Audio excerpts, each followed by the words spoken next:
학교 식중독 사고가 전국에서 동시다발로 연이어 발생한 데 이어서 서울에서 또 식중독 의심 증상이 뒤늦게 확인됐습니다.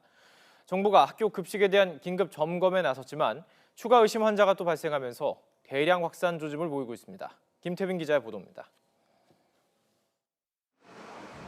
서울에 있는 고등학교 급식소의 냉동 보관소입니다.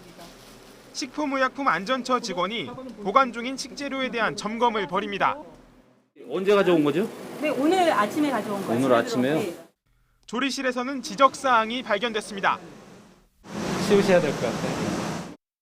현장에서 시설이라든지 그런 부분들은 잘 관리되고 있는 것으로 판단이 되고요. 원재료도 지금 식중독 발생 등으로 인해서 보다 철저히 관리되고 있는 것으로. 그런데도 현장 점검 대상이 아니었던 서울 동대문구에 있는 고등학교에서는 식중독 의심 환자 42명이 추가로 신고됐습니다. 식약처는 학생들이 복통을 호소하는 등 식중독 의심 증세를 보여 점심에 학교 급식으로 제공된 음식물 등으로 역학조사를 벌이고 있습니다. 지난 22일 서울과 대구, 부산에 환자가 발생한 뒤 환자가 발생하지 않아 진정 국면에 드는 듯했으나 이틀 만에 또 환자가 발생한 겁니다. 이처럼 학교 식중독 사태가 확산 조짐을 보이자 관계 당국은 학교 급식소와 급식재료 공급업체를 대상으로 긴급 점검에 나섰습니다. 애초 점검 계획보다 닷새나 앞당긴 겁니다.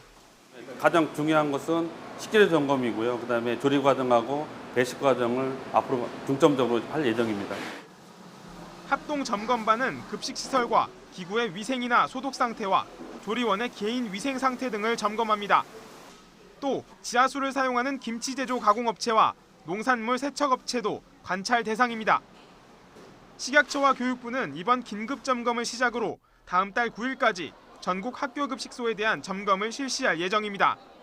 하지만 교육부와 식품의약품안전처가 서로 급식 긴급 점검 사실을 미리 알리지 않는 등 첫걸음부터 공조에 큰 허점을 노출했습니다. 식중독 예방을 위해 관계 당국이 소매를 걷어붙였지만 실효성에 의문이 들고 있습니다. YTN 김태민입니다.